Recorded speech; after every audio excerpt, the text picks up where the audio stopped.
Alright, back at it with the only free MMA channel that fucking matters, MMA Quick Hits 2.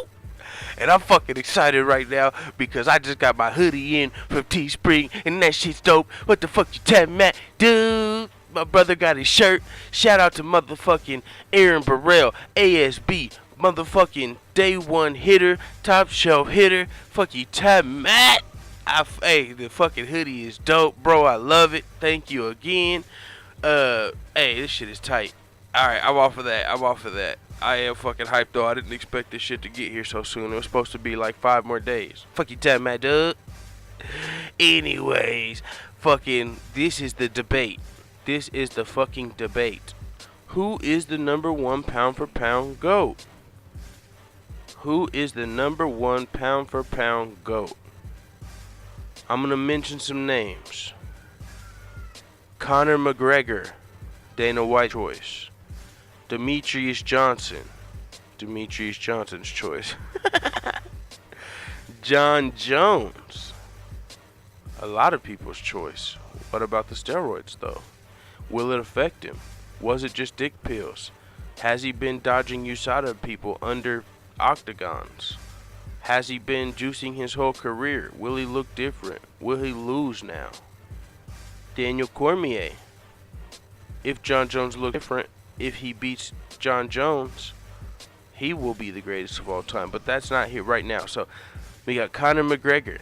We got John Jones. We got Demetrius Johnson.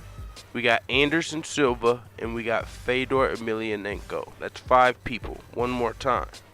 Conor McGregor, John Jones, Demetrius Johnson, Fedor Emelianenko, and Anderson Silva. Who is the greatest #1 pound for pound fighter of all time? Now let's get into what does pound for pound mean to me and what does it mean to you.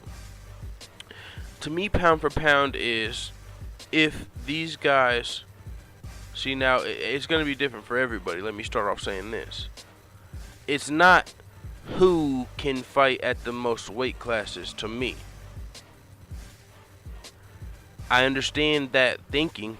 I mean, to me, there's more than one definition. But when I think of pound for pound, I think of in their body, their skill set, the best skills. Whose skills, if they were translated to a different weight class. So let's say Demetrius Johnson. He's only 5'3". So of course he's not beating featherweights, and he has a hard time with bantamweights. But flyweight, he's untouchable. So, since he's only 5'3", that's not his. That's size is a real thing. Weight. That's why there are weight classes. If you're 5'3", man, you're a little guy. You're a mouse, mighty mouse. So I mean, to me, it's not his fault. He's only 5'3", and so that's when you have to go into skill. You have to go into overall fighting. To me, pound for pound is your overall fighting ability. And see, damn. So Demetrius Johnson's not on the top of my list in either one of those ways because Demetrius Johnson just said he's like a blue belt in jiu-jitsu. Even though he finished Wilson Hayes a black belt at his own game, I still understand how you could have Demetrius Johnson up there, but he's not my pound for pound fighter. My pound for pound greatest of all time. Damn, I don't know who is mine out of these 5. But damn, I forgot about Gegard Mousasi. Whoo, this is gonna be. The answer to this is gonna be found in the comment section. I literally don't know who's the greatest of all time here. Conor McGregor has fought at 3 weight classes. Champion at 145, champion at 155, and he just fought somebody at 170. Who was it? Bubs Steel was like, I can't believe you would say it wasn't a legit 170 fight. And I'm like, no, I'm saying it wasn't against a legit 170 contender. Okay, you can say Nate Diaz should be fighting at 170 because he missed weight a couple times. But guess what? If he's at 170, he will not be a contender. He will be top 20, top 25. The only way he stays in top 15, top 10 is at 155. So Conor McGregor, what I'm saying, he beat someone at 170 pounds, but he did not beat a legitimate 170 pound contender. That's like Tony Ferguson fighting. I can't think of someone outside of the top 20 in 170. Take a Bellator 170 pounder and bring him to the UFC for their first fight. Sign somebody brand new from the LFA that's 170 pounds that has a good record, but they're not UFC material, or they're not 170 material, because Nate Diaz is UFC material, but he is not a 170 pound contender. So yes, Conor McGregor has fought at 3 weight classes, but he did not beat contenders in 3 weight classes. Now, some people might say the greatest of all time is who's beat the most contenders. Some people might say is the guy who's defended the belt the most. There's so many ways to go about this. It's going to be up to you. There's no right or wrong answer here. John Jones, Demetrius Johnson, Anderson Silva defended their belt. Conor McGregor hasn't defended his belt, but he's fought at 3 weight classes. He's made the most money. He's had 2 belts at the same time. You can say, well, he's because he got given the title shot and didn't have to fight a contender. Oh well, it happened. So you always got to consider him as one of the greatest of all times now. He's beat wrestlers now. Chad Mendez. You can say, oh, it was 2 weeks. I hear you. It doesn't matter. He beat him. He beat Eddie Alvarez. You can say Eddie Alvarez didn't use his wrestling. It doesn't matter. It's on his resume.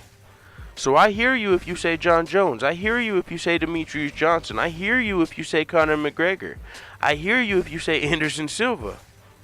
I can't even the 5th guy right now off the top of my head.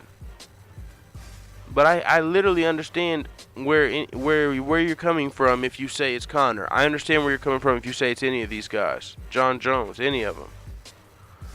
In my head, man, I just got to give it to... I'm thinking John Jones. For now, in my head, it's John Jones.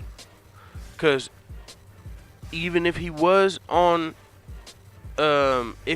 If he was, like right now it's just dick pills. They're not saying it wasn't official, he was cheating, blah blah blah. Now there's rumors that go around and say he was hiding from USADA officials under the octagon, and so my thing is, right now to me it's John Jones. But it's really hard. It's hard for me to pick. I would just have to go with John Jones because of resume, because of everything I've seen, man. I mean, Conor McGregor, he's definitely before the Eddie Alvarez and the champ, I didn't have Conor McGregor in the top 5. But now after Eddie Alvarez, he's in the top 5, but I'm not going to shoot him to top 1.